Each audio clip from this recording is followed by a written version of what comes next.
Hello everyone, welcome back to our channel keep creating. दोस्तों, quantitative analysis series की पिछली videos में हमने कई सारे सेक्टर्स जैसे कि footwear, banking, paint, FMCG, pharma, chemical, IT, health care, diagnostic और हाउसिंग फाइनेंस सेक्टर की सबसे बड़ी और दिग्गज कंपनीज की कंपैरेटिव एनालिसिस की। अगर आपने वो वीडियोस अभी तक नहीं देखा है तो उस प्लेलिस्ट की लिंक अपर राइट कॉर्नर में आ रही है। आज की वीडियो में हम इस सीरीज को कंटिन्यू करते हुए स्मॉल फाइनेंस बैंक्स में कुछ चुनिंदा मार्केट लीडिंग स्टॉक्स की क्वांटिटेटिव कंपैरिजन करेंगे। मुझे उम्मीद है कि आपको ये सीरीज बहुत पसंद आ रही है और इन सारे सेक्टर्स की एनालिसिस एक एक करके देखने से आपको कई यूजफुल इनपुट्स भी मिलेंगे अपनी लॉन्ग टर्म इन्वेस्टिंग फ्रेमवर्क के लिए। अगर आपकी किसी भी सेक्टर या स्टॉक की रिकमेंडेशन है, कोई सजेशन है, तो उसे कमेंट्स में मेंशन करें ताकि आगे आने वाली वीडियोस में हम उन सेक्टर्स या स्टॉक्स को धीरे धीरे अपने एनालिसिस में शामिल कर पाएं। दोस्तों, अगर आपने अभी तक चैनल को सब्सक्राइब नहीं किया तो अभी कर लें और बेल आइकन भी प्रेस करें, क्योंकि हम ऐसे ही हर वीक कई सारे इंटरेस्टिंग आइडियाज और टॉपिक्स के डिस्कशन करते रहते हैं जो आपके लिए बहुत ही यूजफुल हो सकते हैं और ये आपसे मिस नहीं होनी चाहिए। So without taking any more of your time, let's get started.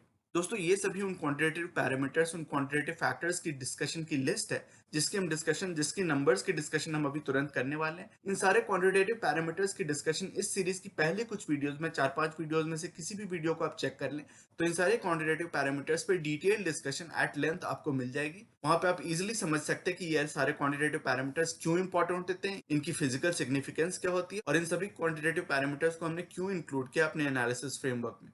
तो हम यहाँ पे केवल नंबर्स की डिस्कशन करेंगे, कंपैरिजन करेंगे इन सभी नंबर्स की, लेकिन बहुत ज्यादा मैं डिस्कस नहीं करूंगा इन सारे क्वांटिटेटिव पैरामीटर्स की डिफिनेशन को, उनके फिजिकल सिग्निफिकेंस को बहुत ज्यादा डिस्कस नहीं करूंगा, क्योंकि ऑलरेडी हमने 4-5 वीडियोस में वो सारी डिस्कशन बारंबार रेपिटेटिवली की हुई है। तो उन सारे वीडियोस से आपको इजीली वो आइडिया लग सकती है। तो let's get on with the analysis, let's get on with the comparison of numbers. तो सबसे पहले हमारे क्वांटिटेटिव पैरामीटर है मार्केट कैपिटलाइजेशन। तो मार्केट कैपिटलाइजेशन के हिसाब से सबसे बड़ी स्मॉल फाइनेंस बैंक्स में, अब जैसे डेफिनेशन से ही आपको पता होगा, स्मॉल फाइनेंस बैंक स्मॉल होती है, छोटी साइज की बैंक्स होती हैं। ये usually semi urban rural areas में ऑपरेट करती हैं। थोड़ी छोटी साइज की बैंक्स होती है और इनकी जो लोन्स होती है यूजुअली अनसिक्योर्ड लोन्स होती हैं। बहुत ज्यादा गारंटी कोलैटरल वगैरह नहीं दिया जाता है इनके लोन्स में। थोड़ी अनसिक्योर्ड लोन्स होती है, partly secured partly unsecured loans होती है।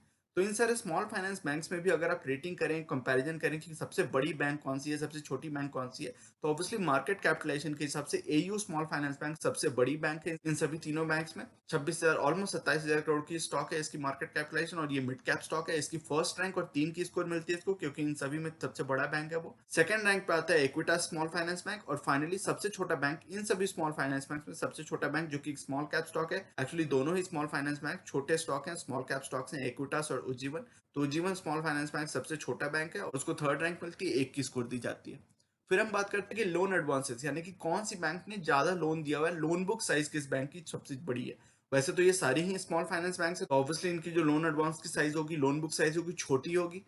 लेकिन फिर भी इन तीनों में अगर कंपैरेटिव एनालिसिस करें तो सबसे बड़ी बैंक फिर से एयू स्मॉल फाइनेंस बैंक आ रही है। उसकी करीबन 4,2500 करोड़ की, 4,300 करोड़ की लोन एडवांस बुक है, लोन बुक है। उसकी फर्स्ट रैंक और 3 की स्कोर मिलती है। उसके बाद नंबर आता है इक्विटास स्मॉल फाइनेंस बैंक का, और यहाँ पे फिर से सबसे छोटी स्मॉल फाइनेंस बैंक आती है जीवन स्मॉल फाइनेंस बैंक। उसकी करीबन 750 करोड़ की लोन बुक साइज है। उसकी थर्ड रैंक और 1 की स्कोर मिलती है उसको।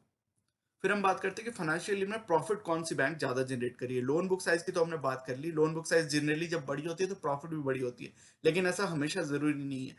अगर बैंक जैसे पीएसयू बैंक में हम देखते हैं कि उनकी लोन बुक साइज बहुत बड़ी होती है। लोन बुक साइज में एसबीआई, एचडीएफसी बैंक और कोटक महिंद्रा बैंक से बहुत आगे है। लेकिन प्रॉफिट की अगर बात करें तो एचडीएफसी बैंक एसबीआई से कहीं आगे है। तो ये डिपेंड करता है कि बैंक्स ऑपरेट कैसे कर रही है, उनकी प्रॉफिटेबिलिटी पे कितनी स्ट्रेस है, कितनी फोकस है प्रॉफिटेबिलिटी पे। तो खैर, हम यहाँ पे बात करें कि कौन से स्मॉल फाइनेंस बैंक में ज्यादा प्रॉफिटेबिलिटी हमें दिख रही है, कौन से स्मॉल फाइनेंस बैंक ज्यादा पैट निकाल के दे रहे हैं आपको, profit after tax, financial year की प्रॉफिट आफ्टर टैक्स किस फाइनेंस बैंक में, किस स्मॉल फाइनेंस बैंक में ज्यादा है। तो फर्स्ट रैंक पे यहाँ पे भी एयू स्मॉल फाइनेंस बैंक आ रहा है, 675 की उसकी फाइनेंशियल ईयर की प्रॉफिट आफ्टर टैक्स है, पैट। फर्स्ट रैंक और 3 की स्कोर मिलती है उसको। सेकंड रैंक पे यहाँ पे फिर से इक्विटास स्मॉल फाइनेंस बैंक आ रहा है, 244 करोड़ की उसकी प्रॉफिट आफ्टर टैक्स की साइज है। और थर्ड रैंक पे फिर से उज्जीवन स्मॉल फाइनेंस बैंक है, उसकी काफी रिलेटिवली काफी छोटी प्रॉफिट आफ्टर टैक्स की साइज है, 73 करोड़ की, तो उसकी थर्ड रैंक आती है और 1 की स्कोर दी जाती है। फिर हम बात करते हैं कि एडवांसेस की कैगर क्या रही है, कंपाउंडेड एनुअल ग्रोथ रेट क्या रही है, किस कंपाउंडेड एनुअल ग्रोथ रेट से इन सभी ने अपनी लोन बुक साइज को बढ़ाया। और यूजुअली जो छोटी बैंक्स होती हैं, जो छोटी कंपनीज होती हैं, छोटी बिजनेसेस होती हैं, उनकी कैगर की रेट ज्यादा आपको दिख सकती है। और ऐसा इसलिए होता है क्योंकि इनकी बेस छोटी होती है।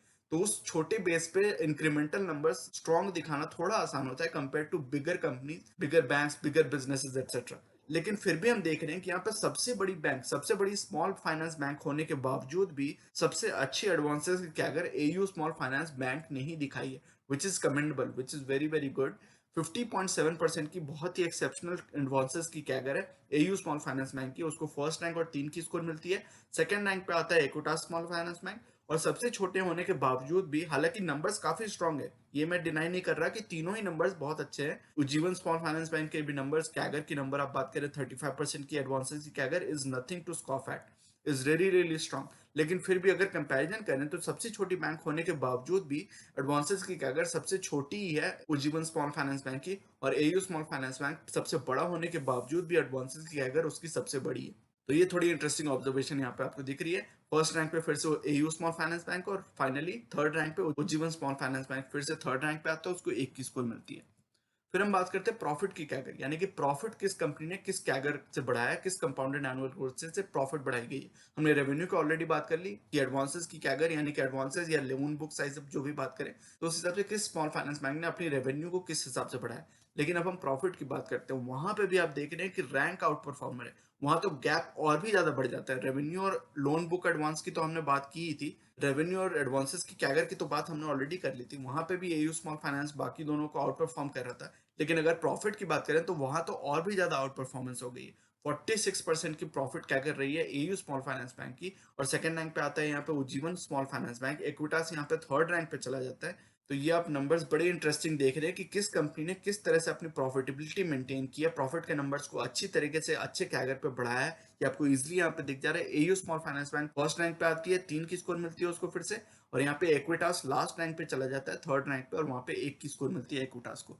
अब हम ईपीएस कैगर की बात करते हैं, तो ईपीएस कैगर में एक इंटरेस्टिंग चीज है कि इक्विटास की तो इतनी शॉर्ट लिस्टिंग हिस्ट्री कि ईपीएस की कैगर की कैलकुलेशंस भी नहीं की जा सकती, तो उसको कोई रैंक यहाँ पे नहीं दिया जा सकता। बाकी दोनों में अगर कंपेयर करें तो ईपीएस कंपाउंडिंग, आपको पता होगा कि ईपीएस कंपाउंडिंग बहुत स्ट्रॉन्ग ड्राइविंग फैक्टर होता है शेयर प्राइस की कंपाउंडिंग का। स्टॉक प्राइस की कंपाउंडिंग तभी स्ट्रांग होती है जब अंडरलाइंग ईपीएस कंपाउंडिंग अच्छे रेट से हेल्दी मैनर में होती रहती है, और जब ये कंपाउंडिंग वीक हो जाती है तो स्टॉक प्राइस की कंपाउंडिंग भी नियर टर्म में वॉलिटिलिटी रह सकती है, ऊपर नीचे रह सकती है, लेकिन लॉन्ग टर्म में थोड़ी स्लो हो जाती है अगर ईपीएस की कंपाउंडिंग भी स्लो हो जाती है तो ये थोड़ा बैकग्राउंड था। इसकी डिस्कशन हमने एक 2 पार्ट की वीडियो की थी, जिसमें हमने market timing for good stocks और बैड स्टॉक्स में थ्योरी और फंडामेंटल्स और एग्जांपल्स की भी बात की थी, रियल लाइफ एग्जांपल्स की। तो उस 2 पार्ट वीडियो को देख के आपको थोड़ा और आइडिया लग सकता है कि मैं क्या बात कर रहा हूँ, क्या थ्योरी की बात कर रहा हूँ, क्या कॉन्सेप्ट्स की बात कर रहा हूँ। वहां पे हमने बात की थी कि जैसे ट्रेड में इंजन होता है, उस तरह से ईपीएस कंपाउंडिंग ड्राइव करती है शेयर प्राइस कंपाउंडिंग को लॉन्ग टर्म में। तो अगर ईपीएस कंपाउंडिंग की बात करें, ईपीएस कैगर की बात करें, तो एयू स्मॉल फाइनेंस बैंक के नंबर काफी डिसेंट है, बहुत कोई इंप्रेसिव नहीं है, लेकिन डिसेंट से नंबर है 13% के, उसको सेकंड रैंक और 2 की स्कोर मिलती है। लेकिन डेफिनेटली 46.4% की ईपीएस कंपाउंडिंग के साथ उज्जीवन स्मॉल फाइनेंस बैंक यहाँ पर रैंक आउट परफॉर्मर है। Definitely it outscores, it outperform all other companies and stock in its peer group. वहां पे first rank Ujjivan small finance bank को मिलती है, और वहां पे 3 की स्कोर उसको दी जाती है। नेट इंटरेस्ट मार्जिन की बात करते हैं। नेट इंटरेस्ट मार्जिन जिस कंपनी का, जिस बिजनेस का जितना स्ट्रांग होगा, उसकी प्रॉफिट की कंपाउंडिंग उतनी सस्टेनेबल होगी और उतनी स्ट्रांग बनी रहेगी इन द लॉन्ग टर्म। तो यूजुअली जो छोटे बैंक्स होते हैं उसमें थोड़ी नेट इंटरेस्ट मार्जिन ज्यादा होती है कंपेयर टू आप रिटेल बैंक्स में। अगर बड़े बैंक्स की बात करें, ICICI, axis, HDFC, Kotak Mahindra, SBI वगैरह की, तो नेट इंटरेस्ट मार्जिन इतनी ज्यादा नहीं होती थी। अगर आप उन नंबर्स को रिकॉल करें उस वीडियो से जिसमें हमने इन सारे 5 बड़े बैंक्स को कंपेयर किया था, क्वांटिटेटिव कंपैरिजन की थी, तो वहां पे हमने देखा था कि नेट इंटरेस्ट मार्जिन उनकी इतनी स्ट्रांग नहीं थी। और ऐसा इसलिए होता है क्योंकि स्मॉल फाइनेंस बैंक आपसे अच्छा खासा लोन बुक पे अच्छा खासा इंटरेस्ट चार्ज करते हैं, तो उनकी जो डिफरेंस होती है बिटवीन बोरोइंग्स एंड लेंडिंग, उसमें अच्छा खासा डिफरेंस होता है, तो उनकी नेट इंटरेस्ट मार्जिन ऑब्वियसली थोड़ी हायर होती है compare to bigger retail banks. तो यहाँ पे अगर नंबर कंपेयर करें तो सबसे बढ़िया स्ट्रॉन्ग नंबर्स दिख रहे हैं हमें उज्जीवन स्मॉल फाइनेंस बैंक के। 9.7% की exceptionally good net interest margin है, उसको फर्स्ट रैंक और 3 की स्कोर दी जाती है। उसके बाद नंबर आता है इक्विटा स्मॉल फाइनेंस बैंक का, और फाइनली यहाँ पे सबसे बड़ा चूंकि बैंक है, स्मॉल फाइनेंस बैंक में भी जो सबसे बड़ा बैंक है, उसकी नेट इंटरेस्ट मार्जिन थोड़ी सप्रेस, थोड़ी कम दिख रही है आपको, क्योंकि जैसे हमने बात की, जैसे जैसे बैंक बड़ा होता जाता है उसकी नेट इंटरेस्ट मार्जिन थोड़ी कम होती जाती है, क्योंकि वो यूजुअली थोड़ा कंजर्वेटिव लोन्स देते हैं, तो बहुत ज्यादा वो रिस्क नहीं लेते हैं, अपनी लेंडिंग को वो कंट्रोल में रखते हैं, उसको प्रॉफिटेबल बना के रखना चाहते हैं, और साथ ही साथ उनकी बोरोइंग्स भी, जिस रेट पे वो बोरोइंग्स करते हैं रिटेल कस्टमर से, वो भी थोड़ी लो हो जाती है। तो मोटा मोटा आप ये समझ सकते हैं कि जितनी बड़ी बैंक होती जाएगी उसकी नेट इंटरेस्ट मार्जिन उतनी थोड़ी श्रिंक होती जाएगी। वही हमें यहाँ पे भी दिख रहा है। सबसे बड़ी जो इन तीनों बैंक से जो सबसे बड़ी बैंक है एयू स्मॉल फाइनेंस बैंक, उसकी नेट इंटरेस्ट मार्जिन थोड़ी कम है कंपेयर टू अदर 2 प्लेयर्स। तो यहाँ पे थर्ड रैंक पे एयू स्मॉल फाइनेंस बैंक आता है, उसको 1 की स्कोर मिलती है। सेकंड रैंक पे इक्विटास स्मॉल फाइनेंस बैंक है और फर्स्ट रैंक पे उज्जीवन स्मॉल फाइनेंस बैंक है, उसको 3 की स्कोर मिलती है। फिर हम बात करते हैं कि फाइनेंशियल रेशियो किस कंपनी की, किस स्टॉक की, किस बिजनेस की, किस स्मॉल फाइनेंस बैंक की बेटर है। ऑब्वियसली रिटर्न रेशियो काफी इंपॉर्टेंट होता है, क्योंकि ये आपको ये दिखाता है कि अगर वो कंपनी अपनी प्रॉफिट्स को रीडिप्लॉय करती है, री इन्वेस्ट करती है अपनी बिजनेस में, तो उस बिजनेस को वो किस कंपाउंडिंग के रेट से बढ़ा सकती है, किस ग्रोथ रेट से वो बढ़ सकती है। तो आपको ग्रोथ रेट का थोड़ा एक अंदाजा मिलता है कि अगर वो कंपनीज अच्छी तरीके से अपनी कैपिटल को रीडिप्लॉय करती हैं तो उसकी प्रॉफिट्स और भी बढ़ सकती हैं, और उस बढ़े हुए प्रॉफिट से वो फिर से अच्छा प्रॉफिट कमाएंगी, फिर से वो उसको रीडिप्लॉय करेंगे अच्छी तरीके से, फिर बढ़ा हुआ प्रॉफिट कमाएंगे। तो इस तरह से एक वर्चुअस साइकिल बन जाती है और प्रॉफिट्स धीरे धीरे धीरे धीरे बढ़ते जाते हैं। तो चूंकि हम यहाँ पे स्मॉल फाइनेंस बैंक की बात कर रहे हैं, फाइनेंशियल सेक्टर की बात कर रहे हैं, तो वहां पे रिटर्न ऑन इक्विटी को देखना ज्यादा इंपॉर्टेंट है compare to return on capital employed ROC. इसलिए मैंने यहाँ पे आरओई के नंबर्स को लिया है कंपेयर टू आरओसी। बाकी सारे जो कैपिटल इंटेंसिव सेक्टर है, हमने केमिकल सेक्टर की बात की हुई है, फार्मा सेक्टर की बात की हुई है, पेंट सेक्टर की बात की हुई है, फुटवेयर सेक्टर की बात की हुई है, उन सभी सेक्टर्स में हमने आरओसी के नंबर्स को ज्यादा प्रायोरिटी दी थी, उनके नंबर्स पे ज्यादा फोकस किया था। लेकिन यहाँ पे हम आरओई के नंबर्स को चेक कर रहे हैं। जब हमने बैंक्स की भी बात की थी, हाउसिंग फाइनेंस कंपनीज की बात की थी, तो आपको याद होगा कि हमने आरओई के नंबर्स को चेक किया था, जैसा हम यहाँ पे भी कर रहे हैं। तो फाइनेंशियल सेक्टर में हमें आरओई के नंबर्स पे फोकस ज्यादा करना चाहिए, ऐसा मेरा विश्वास है। इसलिए मैं आरओई के नंबर्स को चेक कर रहा हूँ। तो आरओई के नंबर्स को आप चेक करें रिटर्न ऑन इक्विटी को, तो वहां पे एयू स्मॉल फाइनेंस बैंक के नंबर सबसे स्ट्रॉन्ग दिख रहे हैं आपको, which is exceptional, which is very very good. Almost 20% की आरओई है, विच इज आउटस्टैंडिंग। 19% की आरओई है एयू स्मॉल फाइनेंस बैंक की, उसको फर्स्ट रैंक और 3 की स्कोर मिलती है। Followed by Ujjivan small finance bank, उसकी भी डिसेंट सी आरओई के नंबर है। 14% is nothing to scoff at, nothing to sneeze at, it's a decent number. लेकिन फिर भी वो सेकंड रैंक पे आता है। और finally Equitas small finance bank की आरओई के नंबर्स थोड़े कम है compare to, it's a decent number but not that impressive, not that outstanding. तो उसको थर्ड रैंक और 1 की स्कोर दी जाती है। फिर हम बात करते हैं कि कासा रेशियो। कासा रेशियो जितनी ज्यादा होगी, कासा का मतलब होता है करंट अकाउंट, सेविंग्स अकाउंट। तो कासा रेशियो जितनी ज्यादा होगी किसी बैंक की, इसकी हमने एचडीएफसी बैंक वाली, वो जो बड़ी वाले बैंक्स की हमने कंपैरिजन की थी, क्वांटिटेटिव एनालिसिस की थी, उसमें भी हमने डिस्कस किया था इसको एट लेंथ कि कासा रेशियो होती क्या और क्यों फायदेमंद होता है ये। तो उस वीडियो को देख के थोड़ा आप और डिस्कशन देख सकते हैं, डिटेल में समझ सकते हैं कि कासा रेशियो क्यों इंपॉर्टेंट होता है और ये बैंक्स को और कंपनीज को क्यों हेल्प करता है ज्यादा होना। कासा रेशियो जितना ज्यादा होगा उतना अच्छा, क्योंकि उनकी cost of deposits, cost of borrowing कम हो जाएगी। और वही हमें यहाँ पे दिख रहा है सबसे बढ़िया कासा रेशियो। हालांकि बड़े बैंक से अभी भी ये काफी कम है। हमने देखा था एचडीएफसी बैंक वगैरह के नंबर्स 45%, 46%, कोटक महिंद्रा बैंक के नंबर्स 58% के आसपास थे कासा रेशियो। तो वो तो काफी आउटस्टैंडिंग, एक्सेप्शनली गुड नंबर्स थे। तो ये चूंकि स्मॉल फाइनेंस बैंक है, इनकी कासा रेशियो उतनी ज्यादा होती नहीं है। तो फिर भी अगर रिलेटिवली देखें कि कौन से कंपनी की कासा रेशियो ज्यादा है किस स्टॉक की, किस बिजनेस की, तो वहां पे एयू स्मॉल फाइनेंस बैंक के नंबर सबसे अच्छे दिख रहे हैं। फर्स्ट रैंक और 3 की स्कोर मिलती है उसको, 22% की उसकी कासा रेशियो है। Followed by the other two companies. दोनों कंपनीज की कासा रेशियो ऑलमोस्ट सिमिलर है, 18% के आसपास। लेकिन फिर भी एग्जैक्ट नंबर्स को अगर कंपेयर करें तो Equitas small finance bank second rank पे आता है, उसको 2 की स्कोर मिलती है। और finally Ujjivan small finance bank 17.7%, almost 18% की नंबर के साथ थर्ड रैंक पे आता है, उसको 1 की स्कोर मिलती है। अब हम बात करते हैं gross NPA, non performing assets की। अगर बात करें ग्रॉस नॉन परफॉर्मिंग एसेट्स की, तो ये नंबर जितना कम होगा, ऑब्वियसली रैंक उसकी उतनी अच्छी होगी उस कंपनी, उस बिजनेस की, और उसको स्कोर भी उतनी अच्छी दी जाएगी, राइट। नॉन परफॉर्मिंग एसेट्स होना कोई अच्छी बात तो है नहीं, तो इसको जितना कट मिनिमाइज कर सके, जितना कट बैक कर सके कंपनीज और बैंक्स, वो उतना अच्छा होता है। ग्रॉस एनपीएस की अगर बात करें तो करेंटली जो सबसे अच्छे नंबर्स दिख रहे हैं वो जीवन स्मॉल फाइनेंस बैंक में दिख रहा है। 3% की काफी कंट्रोल्ड ग्रॉस एनपीए है, उसको फर्स्ट रैंक और 3 की स्कोर मिलती है। सेकंड रैंक पे आता है एयू स्मॉल फाइनेंस बैंक। और फाइनली इक्विटास के नंबर्स थोड़े ज्यादा है बट फिर भी काफी कंट्रोल्ड है। अगर आप देखें कुछ कंपनीज और कुछ banks, specially public sector banks की अगर बात करें, पंजाब नेशनल बैंक के नंबर्स, आईडीबीआई बैंक के नंबर्स, सेंट्रल बैंक के नंबर्स, ये सभी जो पीएसबीज हैं, पब्लिक सेक्टर बैंक है, उन सभी के नंबर से आप अगर कंपेयर करें तो ये फिर भी काफी कंट्रोल नंबर्स आपको दिखेंगे। लेकिन फिर भी अगर रिलेटिव कंपैरिजन करें कि इन तीनों स्मॉल फाइनेंस बैंक में कौन से ग्रॉस एनपीए सबसे कम है, तो वो है उज्जीवन स्मॉल फाइनेंस बैंक के। और फाइनली वर्स्ट नंबर्स किसके हैं, तो वो है इक्विटास स्मॉल फाइनेंस बैंक के, उसको थर्ड रैंक और 1 की स्कोर मिलती है। फिर हम बात करते हैं कि प्रोमोटर प्लस इंस्टीट्यूशनल होल्डिंग। पहले की वीडियोस में हमने एट लेंथ ये काफी डिटेल में डिस्कस किया हुआ है कि ये पैरामीटर क्यों इंपॉर्टेंट होता है, प्रोमोटर होल्डिंग होना ज्यादा क्यों इंपॉर्टेंट होता है, क्यों हेल्पफुल होता है, और इंस्टीट्यूशनल होल्डिंग होना ज्यादा ये भी क्यों इंपॉर्टेंट होता है और क्यों हेल्पफुल होता है towards the rating of a stock, towards the rating of a business. तो वहां पर हम देख रहे हैं कि सबसे ज्यादा जो नंबर्स हैं वो आ रहे हैं इक्विटास स्मॉल फाइनेंस बैंक के। 95.1% की काफी एक्सेप्शनली हाई नंबर है। ये धीरे धीरे कम भी हो सकते हैं। इन सभी ये जो छोटे बैंक है, ये जो स्मॉल फाइनेंस बैंक है, इनकी लिस्टिंग बहुत पुरानी नहीं है, तो धीरे धीरे इनकी प्रोमोटर्स की होल्डिंग कम भी हो सकती है रेगुलेटरी रिक्वायरमेंट्स को फुलफिल करने के लिए। लेकिन अभी करंटली अगर नंबर्स को आप कंपेयर करें तो इक्विटास स्मॉल फाइनेंस बैंक के नंबर सबसे स्ट्रॉन्ग है, फर्स्ट रैंक और 3 की स्कोर मिलती है उसको, followed by Ujjivan small finance bank 92.8, almost 93% की एक्सेप्शनली गुड नंबर अगेन, तो उसको सेकंड रैंक और 2 पॉइंट्स मिलते हैं। और फाइनली 86.1% की प्रोमोटर प्लस इंस्टीट्यूशनल होल्डिंग के साथ AU small finance bank third rank पे आता है। बट ये नंबर्स भी काफी अच्छे हैं, 80% से ऊपर के जब ये प्रोमोटर प्लस इंस्टीट्यूशनल होल्डिंग होती है तो मुझे काफी कंफर्टेबल लगता है, काफी अच्छे वो डिसेंट नंबर्स में मानता हूँ। और 90% से ऊपर हो तो काफी एक्सेप्शनली गुड होता है, बहुत अच्छा होता है, काफी रिलायबल होता है। तो यहाँ पे आप रैंकिंग और स्कोर उसी हिसाब से देख सकते हैं। सबसे बेहतरीन rank Equitas small finance bank की आ रही है और सबसे लो रैंक पे आ रहा है AU small finance bank third rank पे 1 पॉइंट के साथ।